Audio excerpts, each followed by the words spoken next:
Sir ನಮಸ್ಕಾರ sir. ನಮಸ್ಕಾರ. Sir ನಾನು ಶಿವಕುಮಾರ್ ಅಂತ. ಆ, ಸರ್ ಈಗ ಇದು ಖಾಂಡವ ವನದ್ದು ತಾವು ಹೇಳ್ತಾ ಇದ್ರಲ್ಲ ಸರ್. ಹೌದು. ಖಾಂಡವ ವನವನ್ನ ಅಗ್ನಿಗೆ ಇವನು ಹೌದು. ನೈವೇದ್ಯ ಮಾಡ್ಕೊಟ್ಟ ಹಾಗೆ ಅಂತಂದ್ರಲ್ಲ. ಬಟ್ ಹೌದು. ಈಗಿನ ಒಂದ್ ಕಾನ್ಸೆಪ್ಟ್ ಅಲ್ಲೆಲ್ಲ ಹೇಗಿದೆ, ನಾವು ಮರಗಳನ್ನ ಕಡಿಬಾರ್ದು, ಅದು ಹೌದು. ಪ್ರಾಣಿ, ಅದಕ್ಕೂ ಪ್ರಾಣ ಇರತ್ತೆ ಹೌದು. ಅಂತ ಅಂದಾಗ ಆ ದೇವತೆಗಳೇನೆ ನಾನು ಅದನ್ನ ಕಂಪ್ಲೀಟ್ ನನಗ್ ಬೇಕು ಅಂತ ಹೇಳಿದಾಗ yes. The it is nothing but smash ಮಾಡ್ದಂಗೆನೆ ಅಂತ ಹಾಗೆ ಎಸ್. ಒಂದು ಇದ್ರಲ್ಲಿ ಬರ್ಲಿಲ್ವಾ ಸರ್? ಎಸ್. ಅಂಡರ್ಸ್ಟ್ಯಾಂಡ್. ಡೆಫಿನೆಟ್ಲಿ. ನೀವೇನು ಆ, ಮರಗಳಿಗೆ ಪ್ರಾಣ ಇದೆ ಅಂತ ಈಗ ಹೇಳ್ತಾ ಇದ್ದೀವಿ ಅಂತಿರೋ, ಮರಗಳಿಗೆ ಪ್ರಾಣ ಇದೆ ಅನ್ನುವಂತಹ ಮೊದಲ ರೆಫರೆನ್ಸ್ ವೇದದಲ್ಲಿ ಬರುತ್ತೆ. ಮಹಾಭಾರತದಲ್ಲಿ ಡೈರೆಕ್ಟ್ ಶ್ಲೋಕ ಇದೆ, ಮರಗಳಿಗೂ ಕೂಡ ಚೈತನ್ಯ ಇದೆ ಅನ್ನುವಂಥದ್ದು.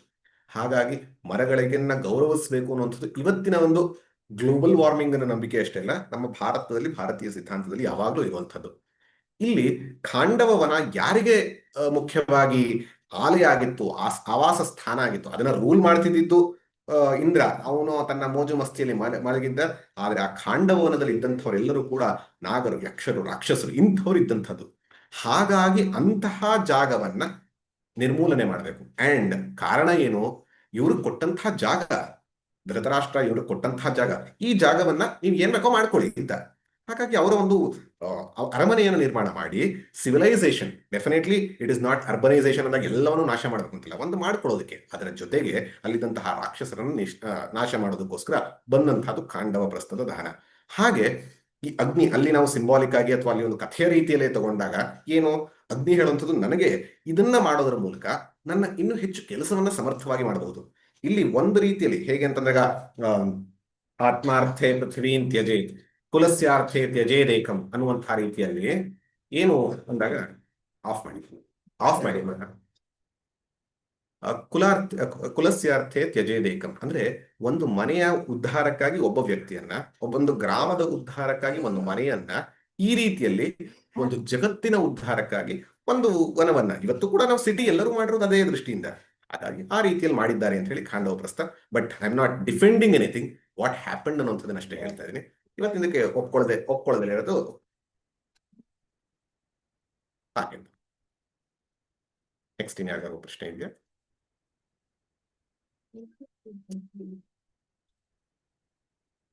ನಮಸ್ತೆ ಸರ್.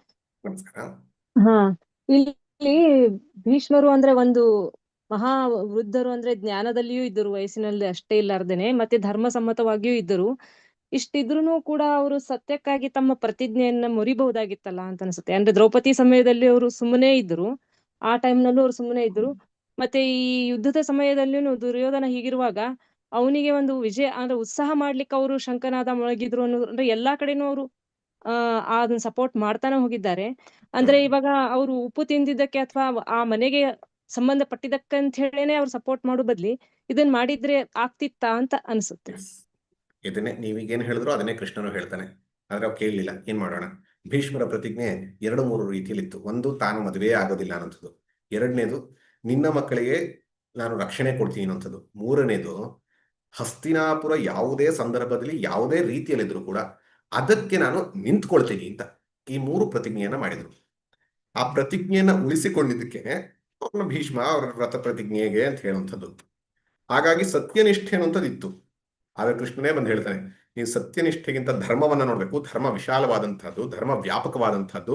ನಿನ್ನ ಒಂದು ಸತ್ಯಕ್ಕಾಗಿ ಇಡೀ ಮನುಕುಲವೇ ನಾಶ ಆಗ್ತಿದೆ ಅಂತ. ಆಗ ಭೀಷ್ಮರು ಹೇಳಿದ್ರು, ನಾನು ಹಲವಾರು ಸರಿ ಹೇಳಿದೀನಿ ಯುದ್ಧ ಬೇಡ ಅಂತ, ಕೇಳಲ್ಲ ಅಂತ. ಮತ್ತೇನು, ಒಪ್ಪಿಕೊಳ್ತೀನಿ ಅಂತ. ಹಾಗೆ ನೀವು ಹೇಳಿದಾಗೆ ದ್ರೌಪದಿಯ ವಿಚಾರ ಬಂದಾಗ ಇರಬಹುದು, ಅಥವಾ ಬೇರೆ ಉತ್ತರ ಗೋಗ್ರಹಣದ ಸಂದರ್ಭದಲ್ಲಿ ಹಲವಾರು ಸರಿ ಸೈಲೆಂಟ್ ಆಗಿ ಒಪ್ಪಿಗೆಯನ್ನು ಕೊಡೋದ್ರ ಮೂಲಕ ಅವರು ಕೂಡ ಅಧರ್ಮದ ಕಡೆ ಸೇರಿಬಿಡ್ತಾರೆ. ಕೊನೆಯ ಸಂದರ್ಭದಲ್ಲೂ ಕೃಷ್ಣ ಬಂದು ಹೇಳ್ತಾನೆ, ಈ ಯುದ್ಧ ಶುರುವಾಗಕ್ಕೆ ಮುಂಚೆ, ಈಗಲೂ ನೀವು ಪಾರ್ಟಿಯನ್ನು ಚೇಂಜ್ ಮಾಡಿ, ಆಗ ದುರ್ಯೋಧನನ ಒಂದು ಮಾರಲ್ ಡೌನ್ ಆಗತ್ತೆ ಅಂತ. ಒಪ್ಪೋದಿಲ್ಲ. ಹಾಗಾಗಿ ಒಂದೊಂದ್ಸರಿ ಅನ್ಸುತ್ತೆ, the the violence of the wicked ಒಂದು ಕಡೆ ಆದ್ರೆ, the silence of the wise, silence of the wise is as bad as violence of the wicked. ಹಾಗಾಗಿ ದುರ್ಯೋಧನ ಯಾವ ರೀತಿ ನಾಶಕಾರಕನಾದ್ನೋ, ಧರ್ಮದ ವಿಚಾರದಲ್ಲಿ ಎಲ್ಲವನ್ನೂ ಒಳ್ಳೇದಿದ್ರು ಕೂಡ ಕೊನೆಯ ಸಂದರ್ಭದಲ್ಲಿ ಅವರಿಂದಲೂ ಕೂಡ ನಾಶವೇ ಆಯಿತು ಅಂತ ಒಂದು ವಿಪರ್ಯಾಸ. ನಿಜವಾಗ್ಲೂ ಬೇಜಾರೇ ಆಗತ್ತೆ. ಕೇಳಲಿಲ್ಲ, ಅಷ್ಟು ಮಾತ್ರ ಹೇಳ್ಬೋದು. 。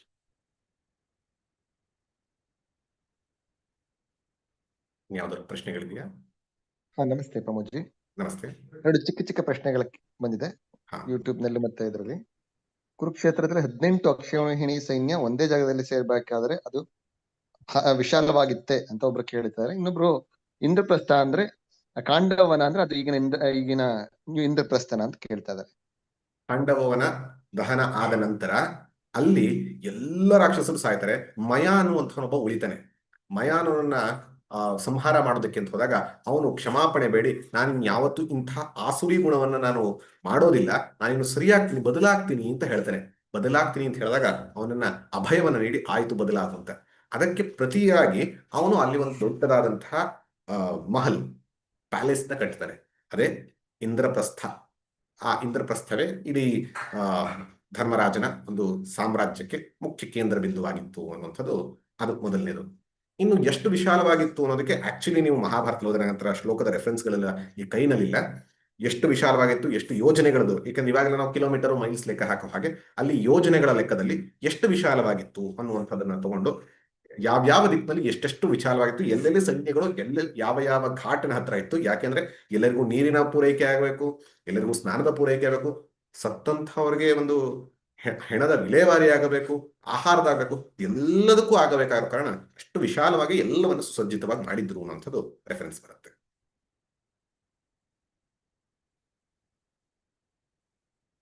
ಮೇಧಾ ಅವರು ಕೇಳ್ತಾ ಇದ್ದಾರೆ ವ್ಯನುನಾದಯನ್ ಅನ್ನುವಂಥದ್ದನ್ನ ಎಕ್ಸ್ಪ್ಲೈನ್ ಮಾಡಿ ಅಂತ. ವಿ ಅನುನಾದಯನ್, ವಿ ಪ್ಲಸ್ ಅನುನಾದಯನ್ ಇಸ್ ವ್ಯನುನಾದಯನ್. ಏನು ನಾದಯನ್? ನಾದಯನ್ ಅಂದಾಗ ನಾದವನ್ನ ಮೊಳಗಿಸಿದ್ರು, ನಾದವನ್ನ ಮೊಳಗುವಂಥದ್ದು.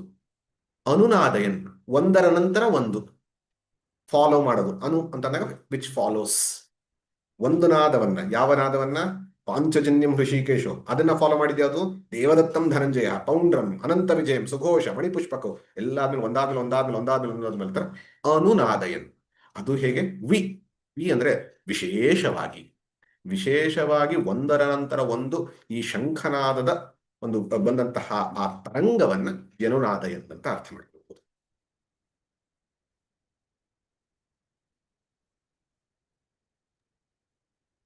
ಸರ್, ಇದು ಮಯ ಅಂತ ರಾಕ್ಷಸ ನಿರ್ಮಿಸ್ಕೊಟ್ಟ ಅಂತ ಹೇಳಿದ್ನ ಸರ್, ಅವ್ರೇನಾ ಸರ್ ಇದನ್ನು ಇವ್ರಿಗೆ ಕೌರವರ್ಗುನು ಇದನ್ನ ಅರಗಿನ ಮನೆ ಕಟ್ಕೊಟ್ಟಿದ್ದು? ಇಲ್ಲ, ಇವನಲ್ಲ ಬೇರೆ. ಅದು it was a planned one. ಯಾರಿಗೂ ಗೊತ್ತಾಗದಂತೆ ಮಾಡದಂಥದ್ದು ಅದು ಮಯಾಸುರ ಅಲ್ಲ. ಸೊ ಅದು ಇದು ಬೇರೆನೆ? ಬೇರೆ. ಅದು ಅರಗಿನ ಮನೆ ಹೇಗಿತ್ತು ಅಂದಾಗ ನೋಡೋದಕ್ಕೆ ಅದ್ಭುತವಾಗಿತ್ತು. ಅದ್ರ ಸುತ್ತ ಎಲ್ಲ ಕರ್ಪೂರದಂತೆ ಇತ್ತು. ಎಲ್ಲಿ ಮುಟ್ಟಿದ್ರೆ ಅಲ್ಲಿ ಬೆಂಕಿ ಟಚ್ ಆದ್ರೆ ಪೂರ್ತಿ ಭಸ್ಮವಾಗುವಂತಹ ರೀತಿಯಲ್ಲಿ ಪ್ಲಾನ್ ಮಾಡಿ ಅರಗಿನ ಮನೆಗೆ ಕಳಿಸ್ಬೇಕು ಅಂತ, ಪಾಂಡವರನ್ನ ಮತ್ತು ಕುಂತಿಯನ್ನ ಕಳಿಸ್ಬೇಕು ಅಂತ ಹೇಳಿ ಪ್ಲಾನ್ ಮಾಡಿ ಕಳಿಸಿದಂಥದ್ದು. ಅದು ಈ ಧೃತರಾಷ್ಟ್ರ, ಕರ್ಣ, ಶಕುನಿ, ದುರ್ಯೋಧನ ಈ 4-5 ಜನರಿಗೆ ಹಾಗೆ ಆ ಒಂದು ನಡೀತಾ ಇರುವಾಗ ವಿದುರನಿಗೆ ಒಂದು ಸಂಶಯ ಬಂದು ವಿದುರನಿಗೆ ಒಂಚೂರು ಗೊತ್ತಾಯ್ತು. ಹಾಗಾಗಿ ವಿದುರನೇ ಪ್ಲಾನ್ ಮಾಡಿ ಪಾಂಡವರನ್ನ ಹೊರ ಕಳಿಸೋ ರೀತಿಯಲ್ಲಿ ಮಾಡುವಂಥದ್ದು. ಅದು ಬಿಟ್ಟರೆ ಯಾರಿಗೂ ಗೊತ್ತಾಗಿರ್ಲಿಲ್ಲ. ಇಲ್ಲಿ ಮಯಾಸುರ ಮಾಡುವಂಥದ್ದು ಎಲ್ಲಿ ದುರ್ಯೋಧನನಿಗೆ ಅವಮಾನ ಆಯ್ತು, ಎಲ್ಲಿ ರಾಜಸೂಯ ಅಂತ ಅದನ್ನ ಮಯಾಸುರಂದು ಅಂತ ಹೇಳ್ತೀವಿ.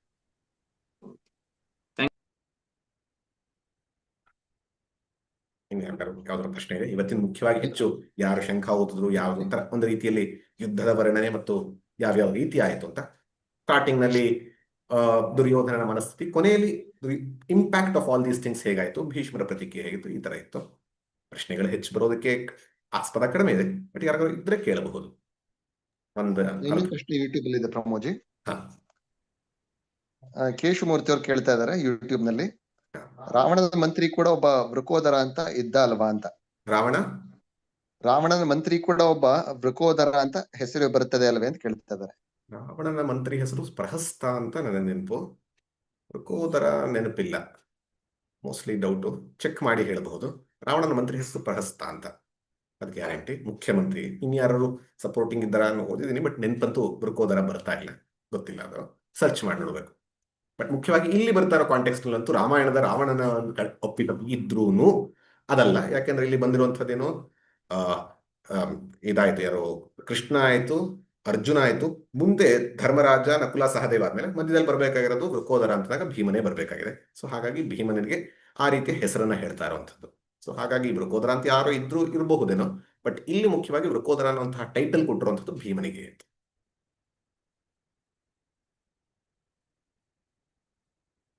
ಇನ್ನೊಂದು ಅರ್ಧ ನಿಮಿಷ ನೋಡೋಣ, ಯಾವುದೋ ಪ್ರಶ್ನೆ ಇಲ್ಲ ಅಂದ್ರೆ ನಿಲ್ಲಿಸಬಹುದು.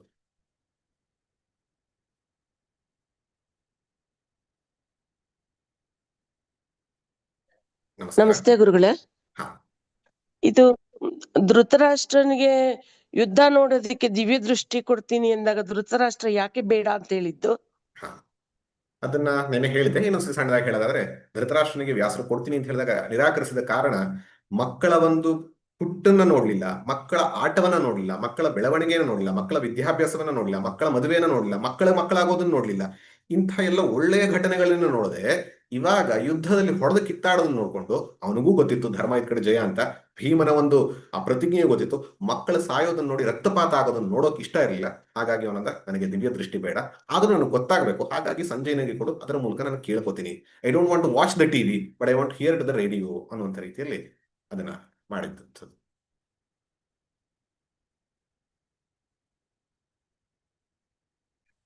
ನಮಸ್ತೆ ಸರ್. ನಮಸ್ಕಾರ. ಭೀಷ್ಮರು ಅಷ್ಟು ಜ್ಞಾನಿ ಆದ್ರೂನು ತನ್ನ ಮನಸ್ಸಿನ ವಿರುದ್ಧನೇ ಹೋದ್ರಲ್ಲ, ಅದಕ್ಕೆ ಅವರಿಗೆ ಆ ಬಾಣದ ಚುಚ್ಚೋದು ಆಗಿದ್ದ? ಎಸ್, ಅವರೇ ಹೇಳೋ ಮಾತು. ಅವ್ರ ಮನಸ್ಸಿನ ವಿರುದ್ಧ ಅಂತಂದಾಗ ಅವ್ರ ಮನಸ್ಸಿನಲ್ಲಿ ಎರಡೂ ಇತ್ತು. ಒಂದು ಕಡೆ ಧರ್ಮವೂ ಇತ್ತು, ಇನ್ನೊಂದು ಕಡೆ ಅವರೇ ಕೊಟ್ಟಂತಹ ಪ್ರತಿಜ್ಞೆಯೂ ಇತ್ತು. ಹಾಗಾಗಿ ಅವರು ಪ್ರತಿಜ್ಞೆಗೆ ನಿಷ್ಠರಾಗಿ ಪ್ರತಿಜ್ಞೆಯನ್ನೇ ಮಾಡೋದು, ಪ್ರತಿಜ್ಞೆಯಂತೆ ನಡೆದರು. ಸತ್ಯದ ಕಡೆಗೆ ಹೋದ್ರು, ಧರ್ಮವನ್ನ ಬಿಟ್ರು. ಆದ್ರೆ ಅವ್ರಿಗೆ ಗೊತ್ತಾಯ್ತು ನಾನು ಅಧರ್ಮದ ಕಡೆ ಇದ್ದೀನಿ ಅಂತ. ಮುಂಚೆಯಿಂದನೂ ಗೊತ್ತಿತ್ತು, ಆಮೇಲೂ ಗೊತ್ತಿತ್ತು. ಹಾಗಾಗಿ ಶರಶಯ್ಯಲ್ಲಿ ಮಲಗುವಾಗ ಹೇಳ್ತಾರೆ, ಇಷ್ಟು ಕಷ್ಟಪಟ್ಕೊಂಡು ಯಾಕಿರ್ಬೇಕು ಅಂದಾಗ ಉತ್ತರಾಯಣ ಬರ್ಲಿ ಅನ್ನೋಂಥದ್ದು ಅದು ಒಂದು ಧಾರ್ಮಿಕ ನಂಬಿಕೆ. ಆದ್ರೆ ಹೇಳ್ತಾರೆ, ನಾನು ಇಲ್ಲಿವರೆಗೂ ಮಾಡಿರುವಂತಹ ತಪ್ಪಿಗೆ ಈ ಒಂದೊಂದು ಬಾಣವು ಕೂಡ ನನಗೆ ತಿವಿಯುವಂಥದ್ದಾಗ್ಲಿ, ಆ ಒಂದು ಕಷ್ಟವನ್ನ ಅನುಭವಿಸ್ತೀನಿ, ಆ ನಿದ್ರಾಹಾರಗಳು ಯಾವುದೂ ಇಲ್ಲದೆ ಇಲ್ಲಿ ಪಶ್ಚಾತ್ತಾಪವನ್ನ ಮಾಡ್ಕೊಳ್ತೀನಿ ಅನ್ನುವಂತಹ ರೀತಿಯಲ್ಲಿ ಅವರು ತಮ್ಮ ದೇಹವನ್ನ ಬಿಡುವಂತಹ ಸಂಕಲ್ಪವನ್ನ ಮಾಡ್ತಾರೆ. ಹಾಗಾಗಿ ತಪ್ಪು ಅಂತ ಗೊತ್ತಿತ್ತು, ಆದ್ರೂ ಕೂಡ ಬಿಡ್ಲಿಲ್ಲ. ಯಾಕಂದ್ರೆ ಮತ್ತೆ ಇನ್ನೊಂದು, ಇಟ್ ಇಸ್ ಕಾಲ್ಡ್ ಡೈಲಮ. ನಾನು ಸತ್ಯವನ್ನ ಮಾಡ್ಬೇಕ, ಧರ್ಮವನ್ನ ಮಾಡ್ಕಂತ ಅನ್ನುವಂತಹ ಡೈಲಮ ಬಂದಾಗ ಕೃಷ್ಣನೇ ಹೇಳಿದ್ರು, ಅವರೇ ಕೃಷ್ಣ ಮಹಾಭಕ್ತರು, ಕೊನೆಯ ಸಂದರ್ಭದಲ್ಲಿ ಕೃಷ್ಣನ ಮುಂದೆ ಕರ್ಕೋತಾರೆ. ಆದ್ರೆ ಕೃಷ್ಣ ಹೇಳಿದ ಮಾತನ್ನು ಕೇಳಲಿಲ್ಲ. ಹಲವಾರು ಸರಿ ಭಕ್ತರು ಹೀಗೆ ಇರ್ತಾರೆ. ನಾನು ಭೀಷ್ಮರನ್ನ ಯಾವುದೇ ರೀತಿಯಲ್ಲಿ ಕಡಿಮೆ ಮಾಡ್ತಿಲ್ಲ, ಬಟ್ ನಿಜವಾಗ್ಲೂ ಹೇಳೋದಾರೆ, ಭೀಷ್ಮರೇ ಆಗ್ಲಿ ಯಾರೇ ಆಗ್ಲಿ ಭಕ್ತರು ಅಂತ ಹೇಳೋರು, ದೇವರು ಬೇಕು, ದೇವರು ಹೇಳದಂತೆ ನಡೆಯೋದಿಲ್ಲ. ಕೃಷ್ಣ ಬೇಕು, ಕೃಷ್ಣ ಹೇಳದಂತೆ ನಡೆಯೋದಿಲ್ಲ. ಈ ರೀತಿಯಲ್ಲಿ ಇದ್ದಾಗ ಆ ದ್ವಂದ್ವ ಮನಸ್ಸಿನಲ್ಲಿ ಇರುತ್ತೆ. ಆ ದ್ವಂದ್ವವನ್ನ ಮೀರಬೇಕು ಅಂದಾಗ ಕೃಷ್ಣ ಬೇಕು ಅನ್ನೋದು ಎಷ್ಟು ಮುಖ್ಯವೋ ಅದು ಬೇಕು ಅಂದಾಗ ಕೃಷ್ಣನಂತೆ, ಕೃಷ್ಣ ಹೇಳಿದಂತೆ ನಡೆಯುವಂಥದ್ದು ಮುಖ್ಯ. ನಮ್ಮಲ್ಲಿ ಹಲವಾರು ಜನ ಕೃಷ್ಣ ಬೇಕು ಅಂತ ಭಜನೆ ಏನೋ ಮಾಡ್ತೀವಿ, ಕೃಷ್ಣ ಹೇಳದಂತೆ ಭಗವದ್ಗೀತೆಯನ್ನ ಅನುಷ್ಠಾನ ಮಾಡ್ತೀವಿ ಅಂತ ಮುಖ್ಯ. ಇಲ್ಲಾಂದ್ರೆ ನಾವು ಕೂಡ ಅಲ್ಲಿ ಶರಶಯ್ಯೆ ಇದ್ದ ಹಾಗೆ ಜೀವನದಲ್ಲೆಲ್ಲ ಬಾಣಗಳು ಬೀಳಿಸ್ಕೊಂಡೇ ಇರ್ತೀವಿ. ಅದು ಒಪ್ಪಿಕೊಂಡು ಪಶ್ಚಾತ್ತಾಪತರಾದ್ರೆ, ಇಲ್ಲಾಂದ್ರೆ ಅದು ಇಲ್ಲದೆ ಇನ್ನೂ ನಾಶವ. ಹಾಗಾಗಿ ಆ ಅನುಷ್ಠಾನಕ್ಕೆ ತರುವಂಥದ್ದು ಮುಖ್ಯ.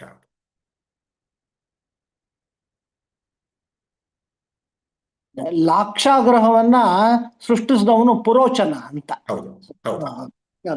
ದುರ್ಯೋಧನನ ಚೀಫ್ ಆರ್ಕಿಟೆಕ್ಟ್. ಹೌದು, ವೆರಿ ಗುಡ್. ಗೋಪಾಲಕೃಷ್ಣ ಸರ್ ಅವರು ಕರೆಕ್ಟ್ ಆಗಿ ಹೇಳಿದ್ದಾರೆ. ನಿನ್ನೆ ಅವರೇ ಕೂಡ ಹೇಳಿದ್ದು ಯುಯುತ್ಸು ಅಂದಾಗ ಯಾರು ಅನ್ನುವಂಥದ್ದು. ಸೊ ಹಾಗಾಗಿ ಯುಯುತ್ಸು ಧೃತರಾಷ್ಟ್ರನ ದಾಸಿಯ ಪುತ್ರನಾಗಿದ್ದಂತ, ಅವನು ಈ ಕಡೆ ಬರುವಂಥದ್ದು ಧಾರ್ಮಿಕನಾಗಿ ಅಂತ. ಸೊ ಇನ್ಯಾವುದು ಇದೆಯಾ ಪ್ರದೀಪ್ ಜಿ? ನಿಲ್ಸೋಣ. ಅಯನ ಅಂದ್ರೆ ಒಂದ್ಸರಿ ಎಕ್ಸ್ಪ್ಲೈನ್ ಮಾಡ್ತೀರಾ ಅಂತ ರೇಖಾ ಚಂದ್ರ ಅವ್ರು ಕೇಳ್ತಾ ಇದ್ದಾರೆ. ಅಯನ ಅಂತಂದಾಗ ಒಂದು ರೀತಿಯ ಸೇನೆಯ ಭಾಗ, ಇನ್ನೊಂದು ರೀತಿಯಲ್ಲಿ ವ್ಯೂಹದ ದ್ವಾರ, ಎರಡೂ ಅರ್ಥಗಳು ಬರುತ್ತೆ. ಸೇನೆಯ ಭಾಗ ಅಂತ ತಗೊಂಡಾಗ ಅದು ವ್ಯೂಹ ಅಂತ ಅನ್ಬಹುದು. ಇನ್ನೊಂದು ಅರ್ಥದಲ್ಲಿ ವ್ಯೂಹದ ಎಂಟ್ರೆನ್ಸ್. ನಾವೀಗ ಚಕ್ರವ್ಯೂಹ ಅಂದಾಗ ಚಕ್ರದ ರೀತಿಯಲ್ಲಿ ಇರುತ್ತೆ, ಒಂದು ಕಡೆ ಎಂಟ್ರೆನ್ಸ್ ಆಗೋ ರೀತಿಯಲ್ಲ, ಅದನ್ನೇ ಅಯನ ಅಂತ ಒಂದು ರೀತಿಯಲ್ಲಿ. ಒಂದು ಸೇನೆಯ ಒಂದು ಭಾಗ, ಒಂದಿಷ್ಟು ಜಾಗ ಕೊಟ್ಬಿಟ್ಟು ಇದನ್ನ ನೀವು ಈಗ ಗರುಡ ವ್ಯೂಹ ಅಂತಂದಾಗ ಒಂದ್ ಕಡೆ ಈ ರೆಕ್ಕೆಗಳಿರುತ್ತೆ, ಇನ್ನೊಂದ್ ಕಡೆ ಕೊಕ್ಕಿರುತ್ತೆ, ಇನ್ನೊಂದ್ ಕಡೆ ಕಣ್ಣಿರುತ್ತೆ. ಸೊ ಆ ಒಂದೊಂದು ಏನೇನು ಸ್ಟ್ರಾಟಜಿಕ್ ಪಾಯಿಂಟ್ಸ್ ಇರುತ್ತೋ ಅದನ್ನು ಕೂಡ ಅಯನ ಅಂತ ಕರಿಬಹುದು. ಸೊ ಎರಡೂ ಅರ್ಥ ಬರುತ್ತೆ. ಪಾರ್ಟ್ ಆಫ್ ಆರ್ಮಿ ಅಥವಾ ಒಂದು ಮುಖ್ಯ ದ್ವಾರ ಆಫ್ ಎನಿ ವ್ಯೂಹ. ಯೂಟ್ಯೂಬ್ ನಲ್ಲಿ ಮತ್ತು ಇಲ್ಲಿ ಎರಡೂ ಕಡೆ ಒಂದೇ ಪ್ರಶ್ನೆ ಬಂದಿದೆ. ಅಂಬಿಕಾನವ್ರು ಕೇಳ್ತಿದ್ದಾರೆ, ಪದ್ಮಾನವ್ರು ಕೇಳ್ತಿದ್ದಾರೆ, ಇವತ್ತು ಭೀಷ್ಮ ಏಕಾದಶಿ ಇದೆ, ಇದರ ಒಂದು ಮಹತ್ವವನ್ನು ಹೇಳ್ತೀರಾ ಅಂತ. ಯಾವುದು ಇವತ್ತು ಭೀಷ್ಮ ಏಕಾದಶಿ ಇದೆಯಲ್ಲ, ಅದರ ಮಹತ್ವವನ್ನು ಹೇಳ್ತೀರಾ ಅಂತ. ಸೊ ಏಕಾದಶಿಯ ಮಹತ್ವ ತುಂಬಾ ವಿಶಾಲವಾದಂಥದ್ದು. ಏಕಾದಶಿ ವ್ರತ ಅನ್ನುವಂಥದ್ದು ಪೌರಾಣಿಕವಾಗಿ ಬಂದಂತಹ, ಹೇಗೆ ನಾವು ಚಾಂದ್ರಾಯಣ ಈ ತರ ಹಲವಾರು ವೈದಿಕವಾಗಿ ಇದ್ದಂತಹ ವ್ರತಗಳನ್ನ ರಿಪ್ಲೇಸ್ ಮಾಡಿ ಅದಕ್ಕೆ ಒಂದು ಆಲ್ಟರ್ನೇಟ್ ಕೊಟ್ಟಂಥದ್ದು ಏಕಾದಶಿ. ಈ ಏಕಾದಶಿಯ ಅರ್ಥ ಉಪವಾಸ ಅನ್ನುವಂಥದ್ದು. ಉಪವಾಸ ಅಂದ್ರೆ ಅರ್ಥ ಏನು? ಹತ್ತಿರ ವಾಸಿಸುವುದು ಅಂತ. ಯಾರ ಹತ್ತಿರ ವಾಸಿಸುವುದು ಅಂತಂದಾಗ ಪರಮಾತ್ಮನ ಹತ್ತಿರ ವಾಸಿಸುವುದು. ಅದಕ್ಕಾಗಿ ಊಟ ಬಿಡೋದು ಅಂತಂದ್ರೆ ಅರ್ಥ ಏನು? ಊಟ ಬಿಡಬೇಕು ಅನ್ನೋದಲ್ಲ. ನೀವು ದಿನನಿತ್ಯ ಅಡಿಗೆ ಮಾಡೋದಕ್ಕೆ, ಮಾಡಿದ್ದನ್ನ ಬಡಿಸೋದಕ್ಕೆ, ಬಡಿಸಿದ್ದನ್ನ ತಿನ್ನೋದಕ್ಕೆ, ತಿಂದಿದ್ದನ್ನ ಜೀರ್ಣಿಸ್ಕೊಳ್ಳೋದಕ್ಕೆ ಎಷ್ಟೆಷ್ಟೊಂದು ಎಫರ್ಟ್ಸ್ಗಳ ಹಾಕ್ತೀರಾ. ಆ ಎಫರ್ಟ್ಸ್ಗಳನ್ನೆಲ್ಲ ಪರಮಾತ್ಮನಿಗೋಸ್ಕರ ನಿಯೋಗಿಸಿ. ತಿನ್ನಬಾರ್ದು ಅಂತ ಅನ್ನೋಂಥದ್ದಲ್ಲ, ಕಡಿಮೆ ಮಾಡಿ ಇದನ್ನು ಮಾಡಬೇಕು. ಆರೋಗ್ಯ ಕಡಿಮೆ ಇದ್ದವ್ರು ಅದನ್ನೆಲ್ಲ ಮಾಡಬೇಕು ಅಂತ ಇಲ್ಲ. ನಮ್ಮ ಆರೋಗ್ಯ ನೋಡ್ಕೊಂಡು ಮನಸ್ಸು ಪರಮಾತ್ಮನಲ್ಲಿ ನಿಲ್ಲಿಸುವಂಥದ್ದು ಮುಖ್ಯ. ಇದು ಜನರಲ್ ಏಕಾದಶಿ. ಇನ್ನು ಭೀಷ್ಮ ಏಕಾದಶಿ ಅಂದಾಗ ನಮ್ಗೆ ಅದೇ ಹೇಳಿದ ಹಾಗೆ ಉತ್ತರಾಯಣ ಕಾಲಕ್ಕೆ ಕಾದು ಆ ಉತ್ತರಾಯಣ ಕಾಲದಲ್ಲಿ ಬಂದು ಆ ಏಕಾದಶಿ ದಿನ ತಮ್ಮ ಒಂದು ದೇಹವನ್ನ ತಾವು ಬಿತ್ಬೋದಂಥದ್ದು. ಹಾಗಾಗಿ ಭೀಷ್ಮ ಏಕಾದಶಿ ಹಲವಾರು, ಪ್ರತಿಯೊಂದು ಏಕಾದಶಿನೂ ಆಷಾಢಿ ಏಕಾದಶಿ ಅಂತಿದೆ. ಪ್ರತಿಯೊಂದು ಏಕಾದಶಿಗೂ ಅದರದ್ದೇ ಆದಂತಹ ಮಹತ್ವ ಇದೆ. ಇವತ್ತಿಂದು ಕೂಡ ಈ ಭೀಷ್ಮ ಏಕಾದಶಿ ಅವರು ಉತ್ತರಾಯಣಕ್ಕೆ ಕಾದು ಆಮೇಲೆ ತಮ್ಮ ಪ್ರಾಣವನ್ನು ಬಿಟ್ಟಂತಹ ದಿನ. ಅವ್ರಿಗೆ ನಾವೆಲ್ಲ ಹೇಳುವಂತಹ ರೀತಿಯಲ್ಲಿ ಮೋಕ್ಷವಾದಂತೆ ಅಂತ ಹೇಳ್ತಾರೆ. ಮೋಕ್ಷ ಅಲ್ಲ, ಮೋಕ್ಷ ಅಲ್ಲ. ಯಾಕೆಂದಾಗ ಮೋಕ್ಷ ಯಾವತ್ತೂ ಕೂಡ ಯಾವುದರಿಂದ ಅಂದಾಗ ಅಜ್ಞಾನದಿಂದ ಜ್ಞಾನದ ಮೂಲಕ ಆಗುವಂಥದ್ದು. ಇದು ಸದ್ಗತಿ. ಬೇಕಾದ್ರೆ ನೀವು ವೈಕುಂಠ ಲೋಕ ಪ್ರಾಪ್ತಿ ಹೇಳಿ ಫೈನ್, ಬ್ರಹ್ಮಲೋಕ ಪ್ರಾಪ್ತಿ ಫೈನ್. ಮೋಕ್ಷ ಅಂತನ್ನುವಂಥದ್ದು ಯಾವುದೇ ಹೋಗುವಂಥದ್ದು ಬರುವಂಥದ್ದಲ್ಲ, ಯಾವುದೋ ಒಂದು ಲೋಕಕ್ಕೆ ಹೋಗುವಂಥದ್ದು, ಒಂದು ಟೂರಿಸ್ಟ್ ವೀಸಾ ತಗೊಂಡು ಹೋಗುವಂಥದ್ದಲ್ಲ. ಮೋಕ್ಷ ಅನ್ನುವಂಥದ್ದು ಸ್ವರೂಪವನ್ನ ತಿಳಿಯುವಂಥದ್ದು. ಆ ಸ್ವರೂಪವನ್ನ ತಿಳಿದಾಗ ಕೃಷ್ಣನೇ ಗೀತೆಯಲ್ಲಿ ಹೇಳ್ತಾನೆ ಮುಂದೆ, ದೇವಯಾನ ಪಿತೃಯಾನ ಅಂತ, ಶುಕ್ಲಗತಿ ಕೃಷ್ಣಗತಿ ಅಂತ. ಇವರು ಶುಕ್ಲಗತಿಯನ್ನ ಆರಿಸಿ ದೇವಯಾನವನ್ನ ತಗೊಂಡು ಹೋದಂತಹ ರೀತಿ, ಅದು ಒಂದು ಉತ್ತಮ ಲೋಕಕ್ಕೆ ಹೋದಂತಹದ್ದು. ಕೃಷ್ಣಗತಿಯಿಂದಾಗ ಕೆಳಗಿನ ಲೋಕಕ್ಕೆ. ಆದರೆ ಆತ್ಮವನ್ನ ತಿಳಿದವನು ಕೃಷ್ಣಗತಿಯೂ ಅಲ್ಲ, ಶುಕ್ಲಗತಿಯೂ ಅಲ್ಲ, ಅಗತಿ. ತಾನು ಸ್ವರೂಪವಾಗಿ ಅಲ್ಲೇ ಇರ್ತಾನೆ ಎನ್ನುವಂಥದ್ದು ಮುಖ್ಯ. ಹಾಗಾಗಿ ಇಲ್ಲಿ ಮುಖ್ಯವಾಗಿ ಈ ಒಂದು ಪ್ರಾಮುಖ್ಯತೆಯನ್ನು ತಗೊಂಡಾಗ ಏಕಾದಶಿ ಅಂದಾಗ 11 ಅಂದ್ರೇನು? 10 ಇಂದ್ರಿಯಗಳು, ಪಂಚ ಇಂದ್ರಿಯ ಜ್ಞಾನೇಂದ್ರಿಯಗಳು, ಪಂಚ ಕರ್ಮೇಂದ್ರಿಯಗಳು ಮತ್ತು ಮನಸ್ಸು. ಏಕಾದಶಿ 11 ಒಟ್ಟುಗೂಡಿಸಿ ಪರಮಾತ್ಮನೆಡೆಗೆ ನಮ್ಮ ಮನಸ್ಸನ್ನ ಕೇಂದ್ರೀಕರಿಸೋದು. ಎಲ್ಲವೂ ಪರಮಾತ್ಮನಿಗೆ ನಿಯೋಗಿಸ್ಬೇಕು. ಕಣ್ಣು ನೋಡೋದು ಪರಮಾತ್ಮನ ರೂಪವನ್ನೇ ನೋಡ್ಬೇಕು, ಕಿವಿ ಕೇಳೋದು ಪರಮಾತ್ಮನ ಕಥೆಯನ್ನ ಕೇಳಬೇಕು. ಈ ರೀತಿಯಲ್ಲಿ ಎಲ್ಲ ಇಂದ್ರಿಯಗಳು, ಮನಸ್ಸು ಪರಮಾತ್ಮನೆಡೆಗೆ ನಿಯೋಜಿಸುವಂಥದ್ದು ಏಕಾದಶಿ. ಆ ರೀತಿಯ ಏಕಾದಶಿಯನ್ನ ನಿಜವಾಗೂ ಒಂದು ದಿನ ಅಲ್ಲ, ಪ್ರತಿನಿತ್ಯ ಮಾಡುವಂತಹ ಪ್ರಯತ್ನ ಮಾಡೋಣ ಅಂತ ಹೇಳ್ತಾ ಇವತ್ತಿನ ಒಂದು ಉಪನ್ಯಾಸ ಮಾಲಿಕೆಗೆ ಮಂಗಳ ಹಾಡೋಣ. ನಾಳೆ ಕ್ಯಾಮರಾ ನಮ್ಗಾಗ್ಲೇ ಗೊತ್ತಿದೆ, ಅರ್ಜುನನ ಕಡೆಗೆ ಹೋಗುತ್ತೆ. ಅರ್ಜುನ ಹೇಗಿರ್ತಾನೆ, ಹೇಗಾಗ್ತಾನೆ, ಯಾವ ರೀತಿ ಬದಲಾಗತ್ತೆ ಇಡೀ ಸಿನಾರಿಯೋ ಅನ್ನೋದನ್ನ ನೋಡೋಣ. ಧನ್ಯವಾದಗಳು.